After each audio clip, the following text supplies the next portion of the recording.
Boy, Nintendo's 2025 was controversial in so many ways, wasn't it? We got a brand new console. How many times can we say that from Nintendo? We get a brand new home hybrid console. Second time ever for that very specific subset of console. But for this Nintendo, this iteration of the company, let's talk about 2025. Let's talk about every single thing that they did and hopefully learn a little bit of something about how 2026 could be better for them. January started off strong with Switch 2 rumors, and at the time it was the Switch successor because we still, at this time in 2026, did not know what Nintendo's next console was going to be called. We just didn't know. Heading into the calendar year of 2026, we found out all sorts of rumors that were going crazy. Some people were saying that it was going to be out very soon, that January was going to be the month in which we saw the very first trailer for this console. Everyone was going bananas. It felt like the exact second that we went from December 31st to January 1st, we saw a huge change in hype. Leaks and rumors dominated this month. Everyone was going crazy over the idea of mouse functionality. We saw for the very first time mouse functionality out of these Joy-Con, and that was such a brilliant idea from Nintendo's part that we are seeing now is probably going to be a little underused, if not a lot underused, throughout the entire Nintendo Switch 2's life. But at the time, it was such a great idea. It was one of those things where it's like, we never could have thought about this, but Nintendo thought about this. The console's controllers themselves, the Pro controllers, they were all being leaked through a manual and a case by CES. Leaks got so bad considering all of the CES stuff that Nintendo themselves came out and said that the hardware that was at the CES show off, that was at all of these different things that they were showing way too early, was unofficial and that it wasn't actually their hardware themselves. Nintendo told them to stop showing this hardware, to stop showing these cases, because they were essentially just trying to get ahead of the curve, use this hype and be able to promote their own stuff to get people buying and pre-ordering for the console, but we'd never even seen the console yet. So after all of this hype, after everything that was going down, what exactly did Nintendo do next? What was their big first announcement in 2025? It was a Nintendo Lego Game Boy. That's right. That was the first announcement we got from any new thing for Nintendo this year, was a Lego Game Boy. And it was pretty cool, but obviously it was not the time for that. Absolutely not. But right back on track, Nate the Hate claimed that the console would be revealed on Thursday, January 16th. It was seemingly also confirmed by Pioro, who was back from the dead all of a sudden. And January 16th was a Thursday. On Wednesday, we still heard absolutely nothing from the Big N about seeing any sort of announcement, seeing literally anything that was going to happen in terms of the Switch 2 potentially being revealed. And so that day, I made a video and was like, no, I'm doubling down. I believe in Nate the Hate. It is coming tomorrow. The Switch 2, it's going to be announced. Everyone's going to see it. And of course, I put my reputation on the line. Nate the Hate put his reputation on the line. Everyone was just clamoring, saying that it was not happening, that he lied to us, that it was just going to be this horrible catastrophe for Nate. And at the time, I was worried that my reputation was going to be in the tatters as well. Everyone was going crazy. And at the exact second this boiling point seemed like it was going to reach a point in which we could never come back, it was revealed. The Switch 2 trailer, out of nowhere, was just dropped on a random Thursday on January 16th. We saw this trailer, we saw the Joy-Con, we saw this weird button on the side of it that we knew was a C button from leaks in the past, but we didn't know what it was officially because they decided to cover it up. We saw our very first look at the brand new Mario Kart. They teased that in that reveal, and it was almost assuredly going to be the launch title for the console since it was the first game they showed off with it. It's something that I and many people never could have anticipated, a shadow drop for their brand new console being revealed. I remember people were saying it was insane, the idea that they would just all of a sudden drop it and not tell us, that they would never do that. That's a horrible thing. Nintendo could never. Everyone is lying, and Nate the Hate is untrustworthy. And well, he was right, wasn't he? And that's really been the case for Nate the Hate this whole time. He has always been right. And there it was, the January 16th reveal. I have here in my notes that the day after the reveal dropped, it was as if the entire world had just totally calmed down. Like everyone took a sigh of relief because everyone had been so hyped up for so long. All of 2024, we had anticipated seeing the reveal of this console, expecting it for a 2025 release or for a 2024 release, and yet we just never saw anything. So when that calendar year did switch over, it was that hype train from the very beginning of the year. It was just so much, it felt sweltering. And of course, with everyone blowing up about Nate the Hate and these rumors and leaks and the potential of it being revealed, after it finally was, to actually finally see what this console was, to know for a fact that all these leaks and rumors were true, that it was going to be another Switch 2 console, that it was going to be another handheld hybrid. We just were so excited. We were so happy.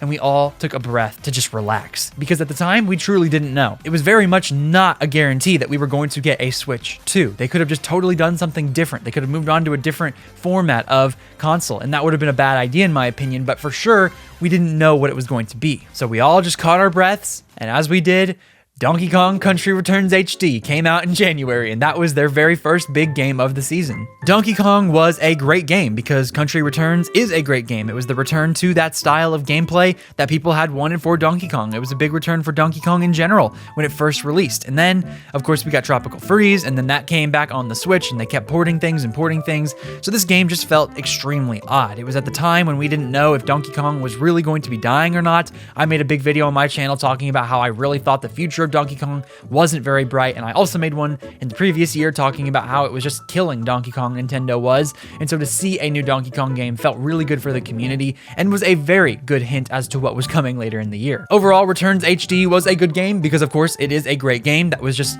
a lackluster port in my opinion. It was an HD re-release, so it was pretty much the exact same game but in HD. Not a whole lot that they were looking forward to there, but hey, it was a good game nonetheless. Moving on to February, we got a financial report at the very first couple days of that month to show us that the Nintendo Switch was slowing down a lot in sales. Even though it was still pretty great numbers, especially for what, a 7-8-year-old console at that time, it was still slowing down, and it was really telling to the market and just to everyone in general that Nintendo was coming up with a new console and that people were ready for something new. Nate the Hate was saying that he didn't know of any sort of February Direct, which was pretty odd for a lot of people. They didn't know if they were going to do that or not. We'd pretty much gotten a February Direct every single year since like 2018, I believe, in which we had a January Direct the year before, so we've always had Nintendo Directs in the Switch era, at least in the early part of that year, anywhere between January to March. In February, I was scared out of my wits that they were going to make some sort of Direct in the week that I was gone, because I was gone for a week. I was away from my computer, away from all of my work. I was traveling, and I could not make a video if they were deciding to do any sort of Direct. So at the time, I thought, okay, if they're going to do a Direct, it'll probably be during this week, and I'll have to make a video in advance just in case. So I made like a Direct predictions video just in case, and then I released that because I thought that they were going to do it, and I just was stupid. I should never have done that, and that led to a really rough patch on my channel. But yeah, that was a panic release by me. We also saw this month a upside down Joy-Con attachment of a Switch 2 patent, essentially showing that we would be able to put the console controllers on it backwards, and it still works to this day. Like, actually, I'll go show you. The patent led to some speculation about this Switch 2 right here being able to show you put it upside down, and it does in fact work, that you can, for whatever reason, put these Joy-Con in upside down, and I don't really understand why they let you do that, but hey, you can do it. We also got a rumor in this month that Metroid Prime 5, not Metroid Prime 4, Metroid Prime 5 was already well into development and would release a year or so after Metroid Prime 4. It's a very interesting rumor that I'm not so sure if it's going to come to fruition or not. I am pretty sure we're getting another Metroid game next year, whether that be a 2D game or a 3D game, but I really doubt we're going to see a Metroid Prime 5. It's still something that I haven't heard of recently. I just had it in my notes from this year, so figured I'd mention it here. Nintendo discontinued gold coins and game vouchers for the Nintendo Switch 2 exclusive games and announced that the Nintendo Switch would also be losing game vouchers by this time next year. So if you're watching this video, we're probably less than a month away from that being gone. That's very unfortunate because it was so cool to be able to buy multiple games in one package and just have a little bit more of a deal there. Nintendo, especially this year with the Switch 2 and pricing and all that, it would have been nice if they had kept that, but it makes sense, I suppose, for games to now be $70 for them to not want to keep that program, or at least to not raise that price of the program. It would just be bad PR either way. So I figured that if they were going to do that, they were just going to get rid of it. A Pokemon Presents happened this month, and it was a typical Pokemon Presents.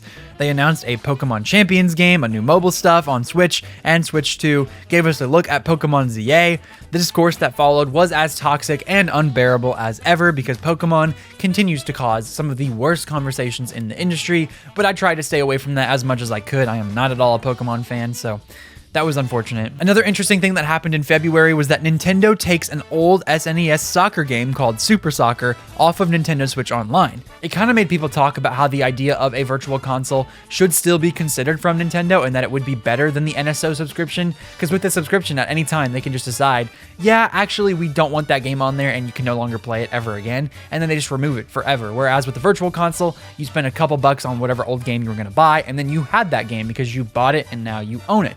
My pushback to that is that pretty much anything digital you don't own anymore, which is unfortunate, but still, that's just kind of the case. And even with physical stuff, right? We see with some Sony games and some game key card for Nintendo that, like, if you buy a physical game, it's not actually on the cartridge or the disc itself. It's just something that you put into it and then it downloads from online. So really, I mean, if they really wanted to, they could discontinue any game that you had. A game like Concord, for example, like, no one can play that anymore. People that bought it physically, you just can't. It's gone. Like, you have the disc and you can put it in your console, but you can't play it anymore. In March, the hype for the Switch 2 ramped up even more, and Nintendo decided to open one of their new stores in San Francisco. It didn't open until May 15th, but they did announce it in that month. That led a lot of people to speculating that it was going to release on May 15th. There was so much talk about the Switch 2 coming out in May, and I made a video saying, no, it's not happening. Not in May. It's coming out in June, or at the very earliest, it's going to be June. I still can't believe that there were people out there that thought that they were going to open a brand new store and then have all of these fans come in to buy the Switch 2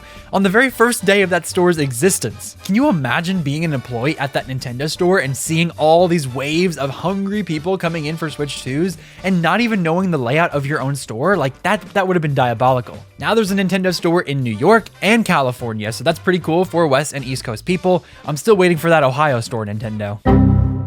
In March, there was a video about Alarmo talking about this little button here at the top that you can push but also spin, and the teardown showed that this button had a Hall effect sensor, which means that essentially the way you spin it is working differently than a normal sensor, and they were saying that potentially that this type of technology could be used in the Switch 2 Joy-Con in those little sticks right here, because obviously the Switch had big problems with Joy-Con drift and those controllers, and so Nintendo might be using Hall effect sticks to help kind of ease that worry and just overall make it not drift as well. It turned out that these did not have Hall effect sticks, but at the same time, the drift has completely gone. There has not been a single person I've seen complain about the Switch 2 having drift, so that's a great move on Nintendo, and kind of weird that this had a Hall effect sensor and that didn't. There was a Bloomberg report that said that the Switch 2 would have the biggest console launch ever, with 6 to 8 million consoles being sold in one day. That was always ridiculous. It was never going to happen. The Switch 2 obviously broke record sales, but 6 to 8 million in one day? Come on now. They predicted that the console would launch in June at $400 to $500, and one analyst even attributed the price to an increase in Nvidia chip prices, something that we would eventually learn is going to be a much bigger deal than we thought. A lot of these chip prices and a lot of prices going up in general. Nintendo partnered with EA, Google, and Microsoft this month on the Accessible Games Initiative, which was completely shocking to see them work with these Western companies. It was really cool though, because I think that more accessibility in gaming is always going to be a good thing. Xenoblade Chronicles X launched this month, and that was a phenomenal game that I did not finish because it wasn't the same experience as any sort of other Xenoblade game that I've ever played, and of course it was never marketed that way. That wasn't any sort of mismanaged expectations on my part. It just wasn't the game that I thought it was going to be. I think I ended up putting like 30 to 40 hours in the game, and then I dropped it before the end of the story, which is kind of sad, but it was a fun gameplay method. I had heard a lot of rumors, and so many people were talking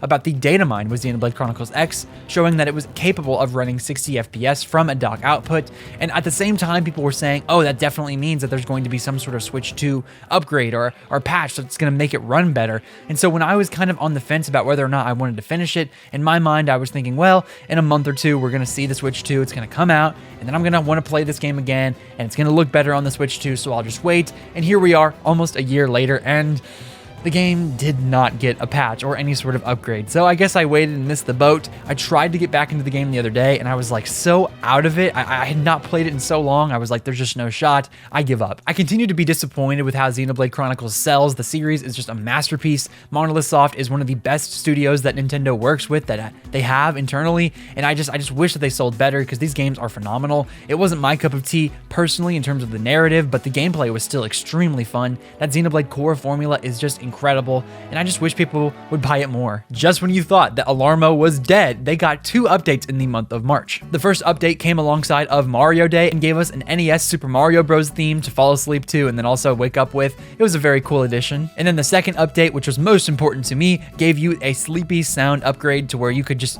tailor it however long you wanted. At the time, you could only listen to it for like 5 or 10 minutes or something like that, toggle it to 5 or 10, and now you could just pick however long you want to listen to it. 22 minutes is the sweet spot for me. At the very end of the month, there were rumors that a Nintendo Switch specific Direct was going to be coming right before the Nintendo Switch 2 Direct in like the same week, and people were saying that that was insane, no way, but then Nate the Hate came out and confirmed it. He agreed with that sentiment, and so I was like, well, I guess it has to be true. and yet it's still insane to think about that Nintendo would ever want to do that. And then it happened. The Switch 1 Direct was announced to be 6 days before the Nintendo Switch 2 Direct, which was total and complete madness. The Direct was actually pretty dang good. We got Tomodachi Life, Living the Dream, we got a new Rhythm Heaven, we saw more footage of Metroid Prime 4 Beyond for the first time in a while. They showed us the concept of virtual game cards, which is very important moving from the Switch generation over to the Switch 2, and then of course they wanted to get that out of the way, but because of that, on the website they showed the idea of Switch 2 editions, so they accidentally leaked that Switch 2 editions were going to be a thing, which of course many of us knew and many of us predicted, but still, it was really cool to see that official confirmation for people who were looking in the weeds like I was. And then finally, they showed us Nintendo Today, a brand new news app for us to stay in tune with everything. They have so many apps now. They have Nintendo Music, they have Nintendo Today, they have the Nintendo Switch app. They have so much stuff. I wish that they would just combine it all into one app, but that's a whole other discussion. This Direct was somewhat of an appetizer to the Switch 2, and I was just glad to see all that housekeeping being done right before the new generation. They just had a bunch of stuff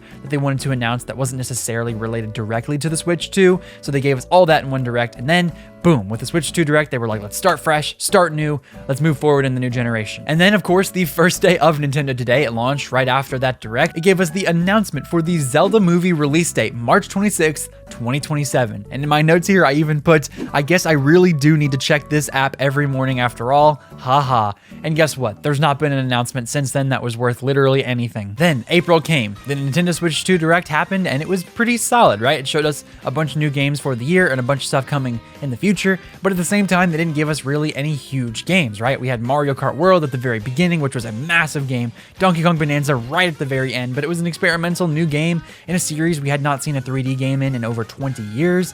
It was just a lot of interesting and a lot of because we saw a ton of third-party stuff. We saw Hyrule Warriors, Age of Imprisonment, and then we saw Kirby Air Riders, but outside of that, there just wasn't hardly anything to get hyped about for super big Nintendo fans. I even had a reactions video to the Direct in which I thought at the time it was the best Direct ever. I was like, what more could you ask for? They gave us a Zelda, a Kirby, a Mario Kart, a Donkey Kong, like all these different things.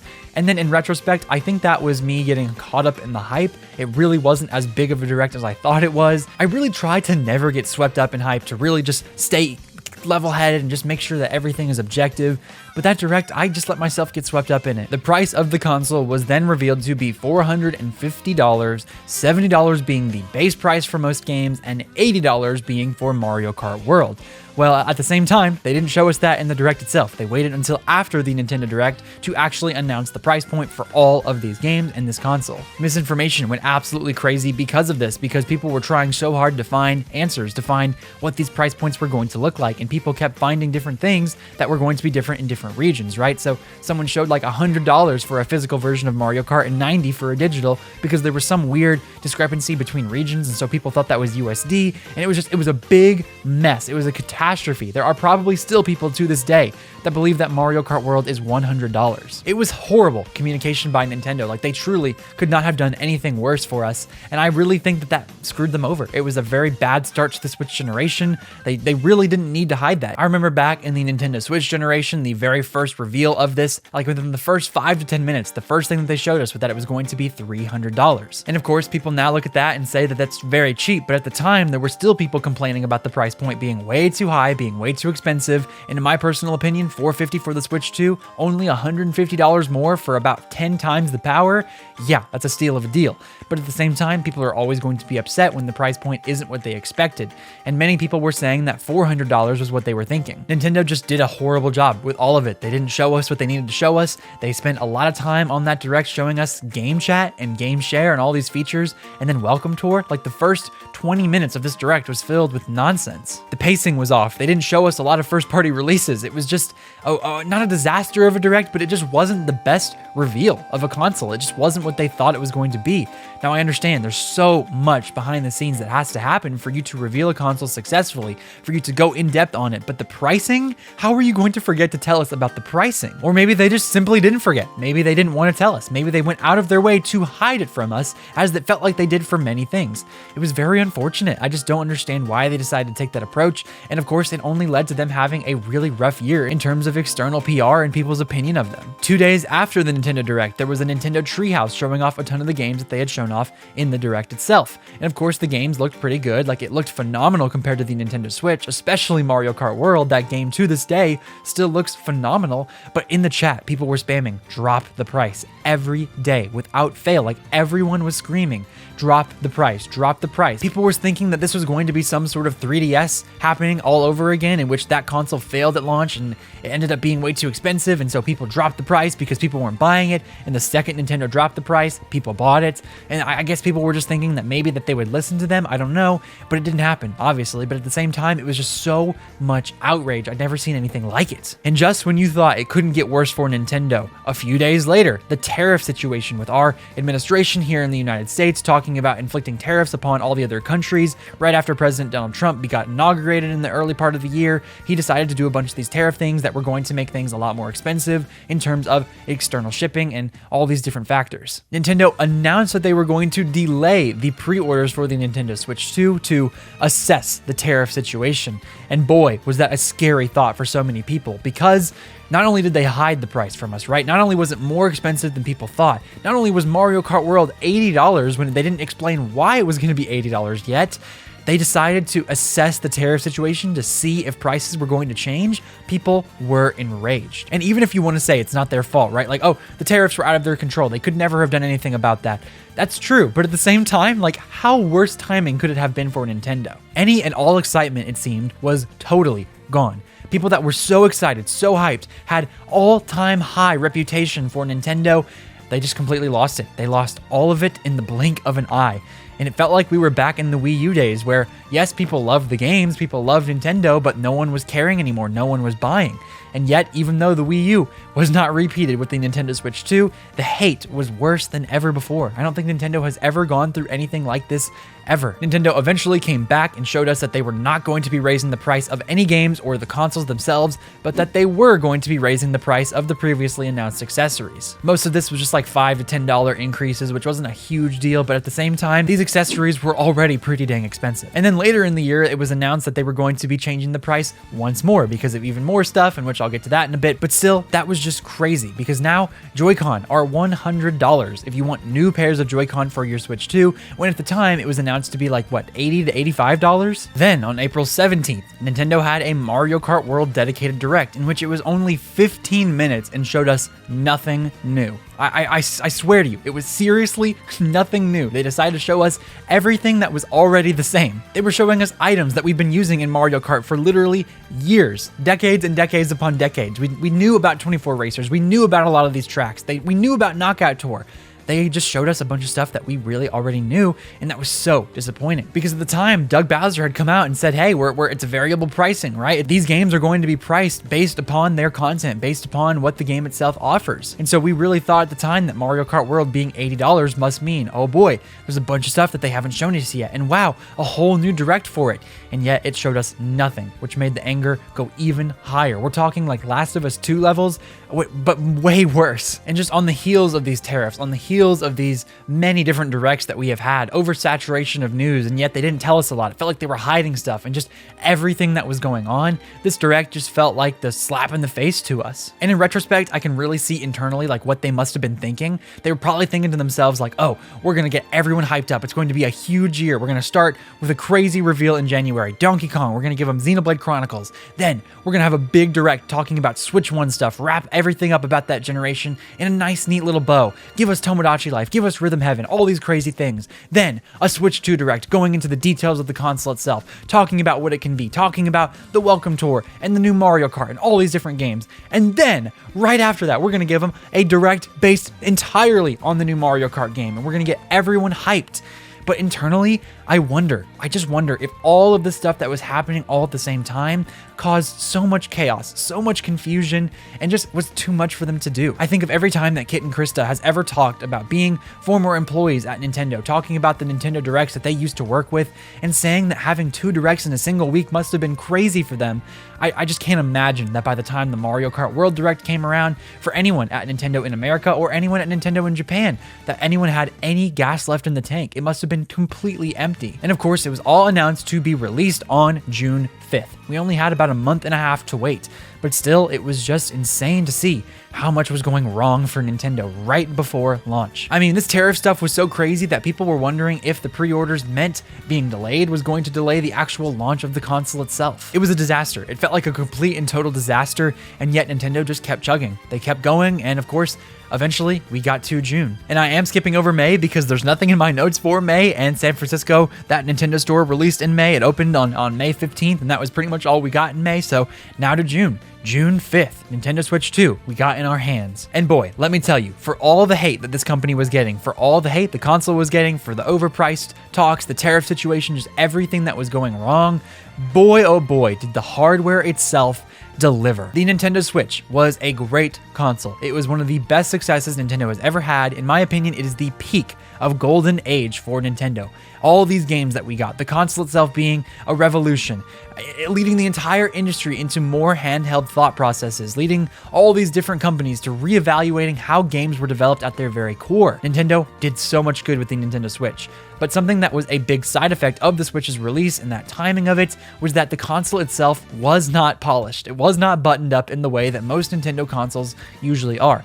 The stick drift, all of the issues with the console itself, the rail system, there were so many glitches, so many weird bugs, the hardware took some time to get hammered out. But with the Switch 2, they used every last bit of time that they had, every last little bit of development resources into making sure the console would be perfect from day one. And boy, is it. It is full of quality. You just hold it and it feels better than any Switch you've ever held in your life. The console is beefier. It is so much more powerful. And all these games got free updates to go with it. We got all sorts of games. Mario Odyssey, Pokemon, ARMS, all the Legend of Zelda games all got re-releases and updates and stuff that was for free alongside of these Switch 2 editions that we knew were going to come. Loading times for games that didn't even get updates were dramatically increased. Like, this console was truly making the best of every single thing that you could ever imagine. Even if Nintendo wasn't super buttoned up in terms of their PR, in terms of their communication, boy were they buttoned up in terms of the hardware itself. And that's really all you need at the end of the day, right? If you have all these big franchises that will eventually be coming,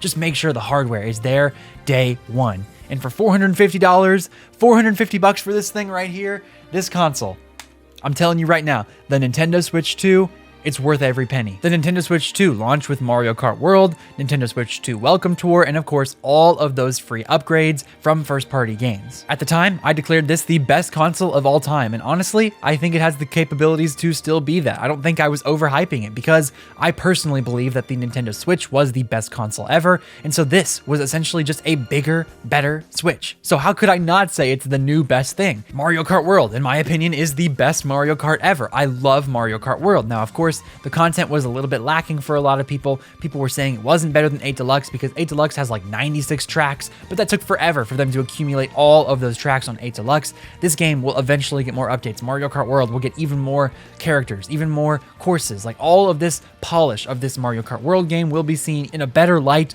once we get new tracks, once we get new stuff. And it's going to come in time, sure, but right now, the core mechanics, the game itself, it was so great. Mario Kart World was such a weird game this year because obviously with everything that happened with those updates, everything that they took away from us, because with the Switch 2 online system, they gave us a randomizer to where every time you press the random button, you would get a 3-lap track. And then if you selected some of those intermission tracks, you would get those.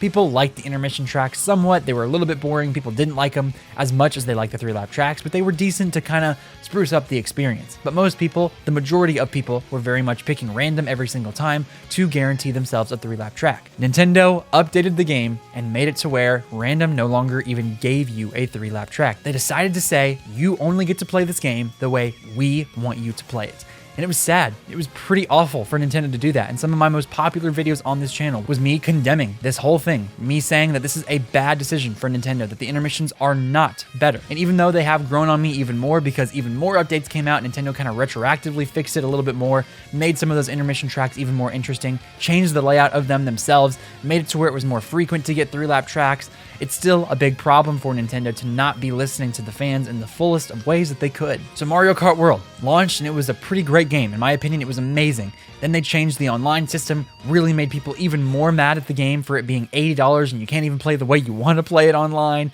And it was just a catastrophe from the very start. But at the same time, they retroactively kind of fixed their mistakes. They made it better. The game is progressively getting better and better updates. It's going to continue to get updated throughout the Switch 2's life. They're probably going to announce DLC for 2026.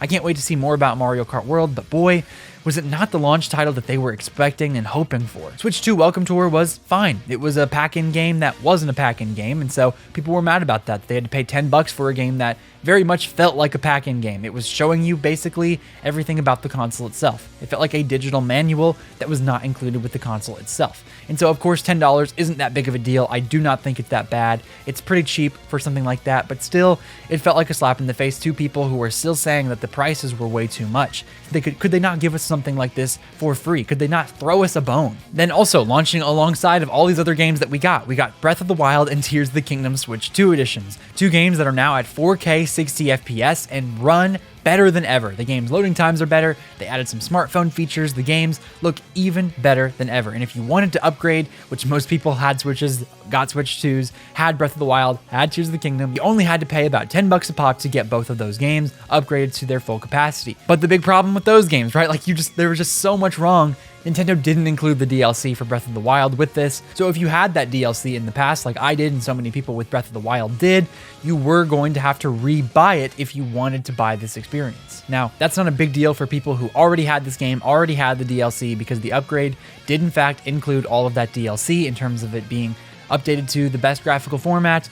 But still, it was very upsetting for many people who were going to buy it for brand new to have to pay $70 for Breath of the Wild and then $20 more for the expansion pass. It's just ridiculous. Nintendo should have included it in the ultimate package of Breath of the Wild. And then of course, Tears of the Kingdom had no DLC, so that $10 extra was just for the game itself. It was fine enough. And of course, it was a good update for people who had the expansion pass, because if you had an NSO subscription of that higher tier, you were able to get those games for free. You were able to get those upgrades for free alongside of all the other free upgrades. So I don't know, it kind of balances out, but it was still just a little bit of a frustrating time. Those games were great on the Switch 2. Super glad to have them in 4K 60 FPS. Makes me froth at the mouth at the idea for the next Zelda game, because if those games can be that, oh boy, these next ones are going to look even better. Then the day after launch, June 6th, Samantha Kelly, the previous voice of Princess Peach, announced that she would no longer be voicing the character and that she herself didn't even know that she wasn't going to be the voice until the game itself released. And she was like, well, I guess they didn't tell me. I guess they didn't call me up and say, sorry, we're moving on. Like after all those years of service,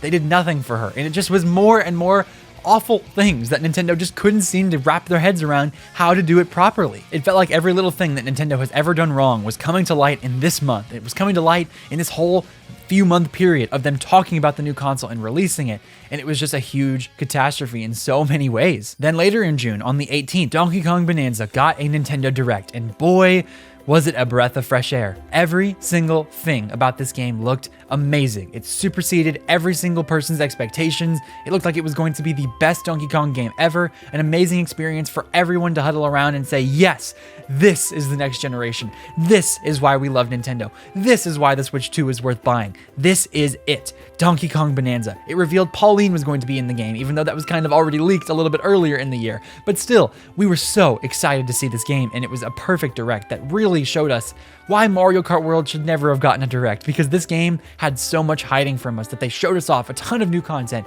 how Donkey Kong was going to control, what the story was going to be a little bit. They showed us some cutscenes, they showed us so much about this game, and it was incredible. Then of course, a month later in July, things started to calm down a little bit. People were still angry about the Switch and the Switch 2 and just everything going on with Nintendo, but we got ourselves Donkey Kong Bonanza in July. Donkey Kong Bonanza released in July, and boy, oh boy, was it what we all needed. The perfect game that no one could complain about, that was just a great experience. And of course, there were still people that were saying that it wasn't that great, that it was a little bit boring, they wanted a 3D Mario instead, but that was the minority. This game was it for Nintendo, was it for the Nintendo community. It was such a phenomenal experience through and through, a perfect masterpiece of a game, 10 out of 10 experience. In July, we also got Super Mario Party Jamboree plus Jamboree TV Switch 2 edition. It was garbage. It was so bad. Like, they didn't even update the actual game itself. The only graphical updates that were running at 60 FPS and 4K and all that stuff that the Switch 2 was touting so loudly was the actual Jamboree TV stuff that you needed accessories for. The camera that came with the Switch 2, that garbage. It was so bad. This game was horrible. I can't believe anyone would actually go out of their way to buy this experience. I did not. It was bad. Just horrible. Goodbye, Jamboree. I don't want to talk about this anymore. July also had another Pokemon Presents in which it was just fine. Didn't show off a whole bunch of stuff. It wasn't that great. Pokemon is bleh, so whatever. At the end of the month, we had a Nintendo Direct Partner Showcase, which showed off some third-party stuff that was pretty cool as well. Nothing super huge to note there. In July, Nintendo also showed off the very first look at our actors for the Zelda movie, Zelda as Bo Bragison, and then of course Link as Benjamin Ainsworth. Such incredible castings in my opinion. Like, they both looked amazing. There was a whole discourse about Bo Bragison not being the right pick, that they should have picked Hunter, and all that crap that went down, and I made a video about that. Go watch that to see my opinions. But it was just a mess. Another big thing where it's like, what is wrong with you people? Like, why can we not just have something and be happy about it? In August, we had an indie direct that was pretty cool. Showed us some cool new games. We had Kirby and the Forgotten Land Switch 2 edition come out in August. That game was pretty great. Like, obviously, the initial Forgotten Land game is a very great Kirby game. And then we got more content that was about $20 extra to upgrade, $80 for full owners to purchase the brand new experience. I don't know. It was a good game. I enjoyed the new content, enjoyed having the graphical upgrades for Kirby and the Forgotten Land, but it was just another one that was kind of like, was there really $20 worth of content here? Because it wasn't any more than like 2 to 5 hours, I believe, of content added. So $20 was fine. It was just interesting to see. We got a Kirby Air Riders direct that showed us how amazing this game was looking to be. It was a very long direct that was going to be followed up by another long direct later on, but Sakurai was really happy to show us this game, and his excitement just exuded through the camera, just exuded overall in the product itself. It was a passion project filled with love, and it was very shocking to see that Sakurai was actually approached by Nintendo to make this game, rather than Sakurai going to Nintendo and saying, before I make another Smash, I want to make Kirby. So that's kind of an interesting strategic move by Nintendo to not have him develop the next Smash right away. Maybe they knew that he was kind of getting burnt out, that they wanted to give him a break, give him something completely different to help reinvigorate those creative juices. I don't know what he's going to do now that he's finished Kirby Air Riders, but perhaps Smash is the next thing. It was just weird because a lot of people were saying like, oh boy, he said that we're gonna never make a Smash Bros for you again until we make something different, because the team that made Kirby Air Riders was the Smash Brothers team. It just felt like a long line of weird choices for Nintendo just to make stuff that we didn't expect them to make. Kirby Air Riders was certainly not something that I would have expected going into the year would be high on their priority list, but hey, that's what ended up happening. Drag X Drive also came out in August, and that was just a fine game, something that showed off the technical specs of the mouse controls of the Joy-Con 2. It was a pretty fun experience, but it was something that people thought was too expensive, even though it was only like $20. It was very clearly some type of tech demo that a lot of people thought should have been free, but I mean, it's kind of like ARMS again, except worse. August just continued to show us how much work Nintendo was putting in behind the scenes. I cannot imagine going from a direct at the beginning of the year, a direct right after, a direct for this, a direct for that, an Indie World, a partner showcase, a direct for Kirby Air Riders. Like, there was just so much production going on behind the scenes, and they were probably just happy to finish the year having done what they wanted to do. Then in September, we got our regular Nintendo Direct that showed us at the very first part of that Direct, the Mario Anniversary. Got a bunch of new games, a bunch of new stuff that they showed off, Yoshi and the Mysterious Book. They showed us Mario Tennis Fever, and then of course, the big one, Mario Galaxy 1+2 in one package. It was such a great release, such a great idea. I'm so glad that they gave us that all spruced up in 4K, all spruced up for us to play. Mario Galaxy 2 had never had a re-release before, so it was the first time in like a decade that we were able to play that game. They gave us a tiny little teaser and showed us that we were going to get a new Mario movie in the form of a Super Mario Galaxy movie, which was a great idea. I couldn't believe that they skipped all the way to Galaxy, but it's so grand, right? And it worked perfectly with the Galaxy 1 and 2 package. Oh, it was just a great time. They showed us Super Mario Bros. Wonder and the Switch 2 edition for that, just a ton of new Mario stuff. They gave us an update for Pokemon Legends ZA, getting a Switch 2 edition. They showed us Pokemon Pokopia, which was a very interesting Pokemon game that looks like a mix between Minecraft and Animal Crossing.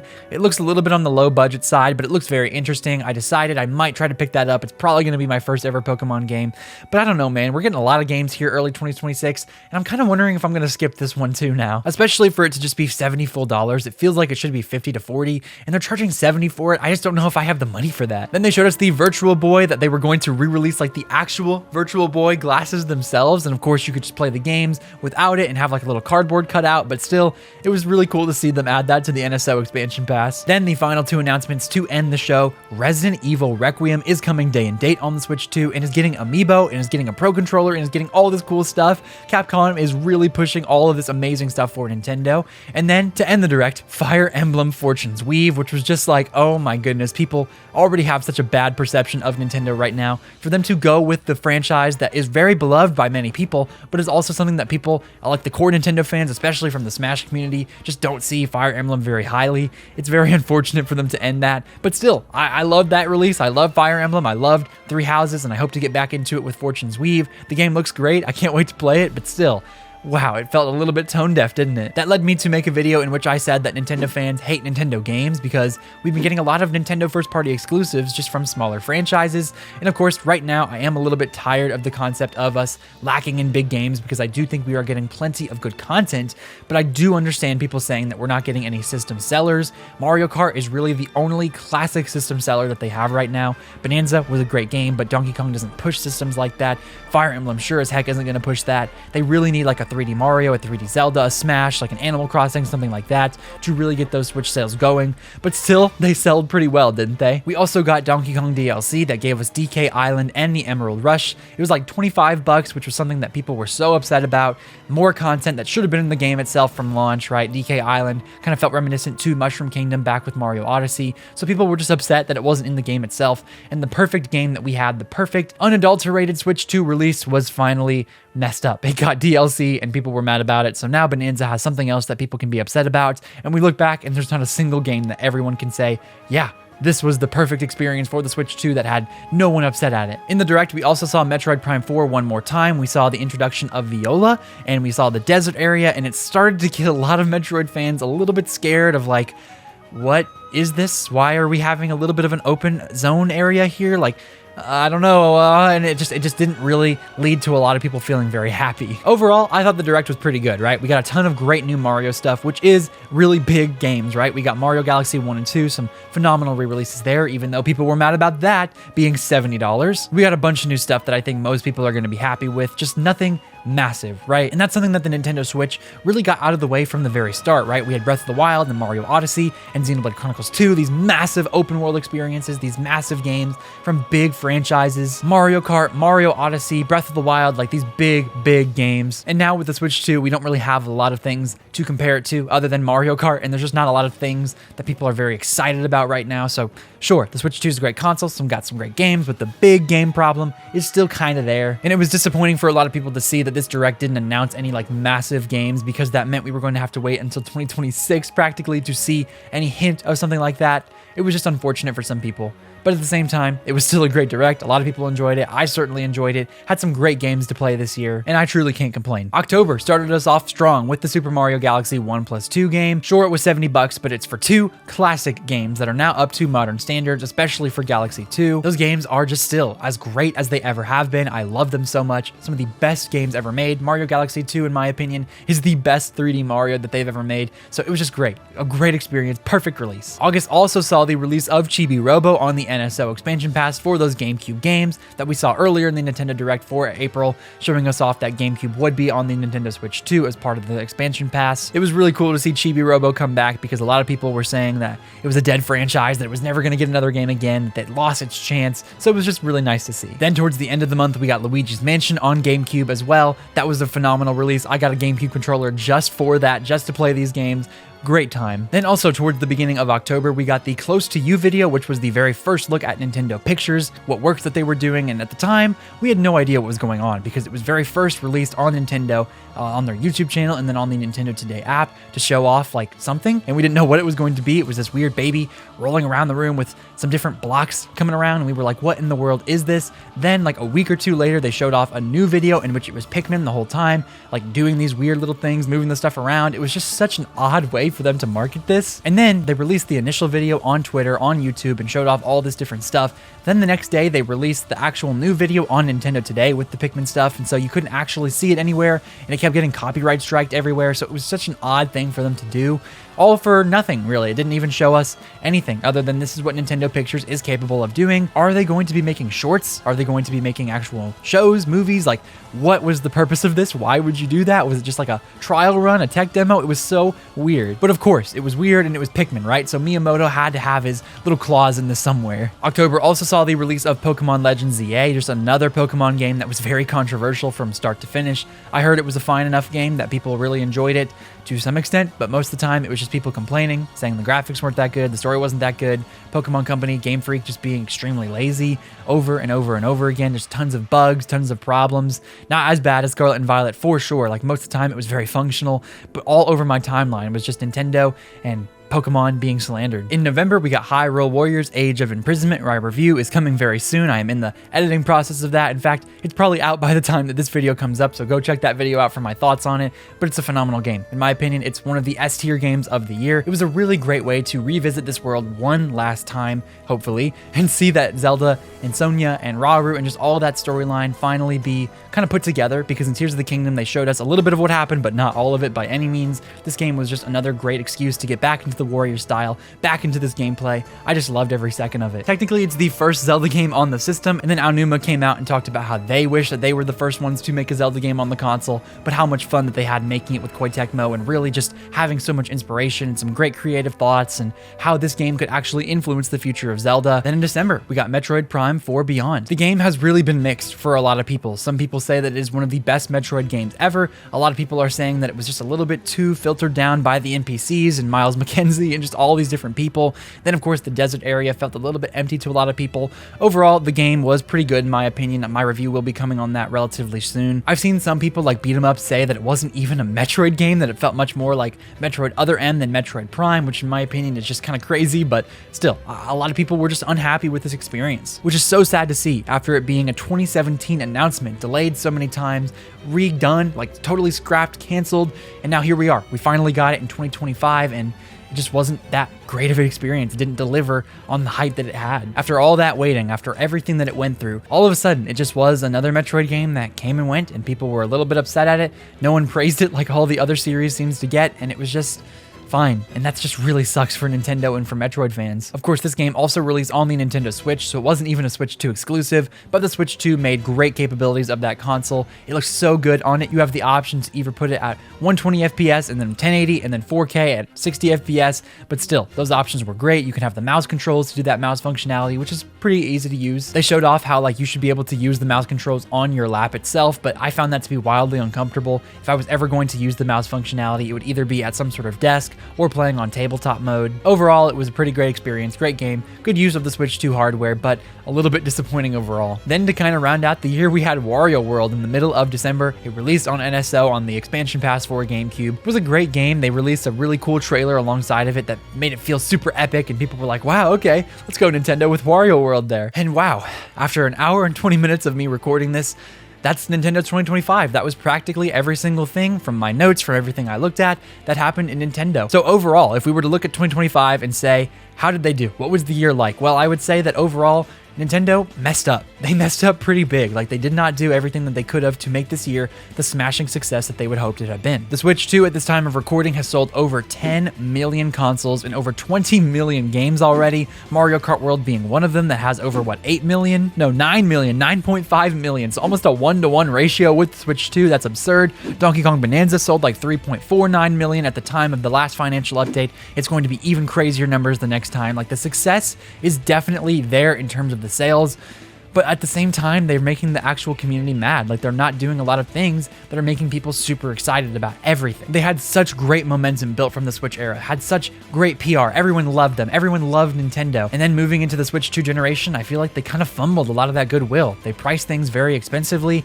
The accessories went up. The consoles themselves went up. Like, the Switch itself got upgraded from $300 to $350, right? So you have to pay even more for older hardware. Nintendo did so many things this year that made so many people upset. But let's not forget all the good that they did as well, right? They released some really great games. They got through the year itself, gave us a ton of directs, showed off the Switch 2 very well, gave us a perfect console, right? Like, not a lot of people can complain about the Switch 2, other than perhaps the battery life, which is very limited, but at the same time, you're really playing a great console. 2025 had a lot of ups, a lot of downs for sure, but still, I would say overall, it wasn't the worst year of Nintendo's history. Like, for sure, they are not floundering. They're doing relatively well in terms of sales, and I'm sure they will learn a lot from this year's catastrophes and a lot from this year's downfalls. And if they don't, then they'll probably have another Wii U on their hands, and then we'll have to do this whole cycle once more. So that was practically every single thing that happened in 2025 for Nintendo. Make sure that you like and subscribe this video if you enjoyed. Comment down below your thoughts, and if I missed anything that you would wanted me to cover, if there was anything that I missed that was really big, I try not to miss anything big, but I don't know, I'm not perfect, right? Smash that notification bell to know exactly when my videos release, and consider joining my membership program to support me and the channel itself. If you want to see what I think 2026 will bring, click on the left side of the screen to see my predictions video. And if you want to see all my other videos talking about the end of the year stuff, the wish list, the predictions, the rankings, click on the right side of the screen to see the end of year playlist. Thank you so much for making it to the end of the video. I hope you have yourself a phenomenal day. This has been Ray's Nintendo Talk. I have been Ray, and I will see you all in the next video.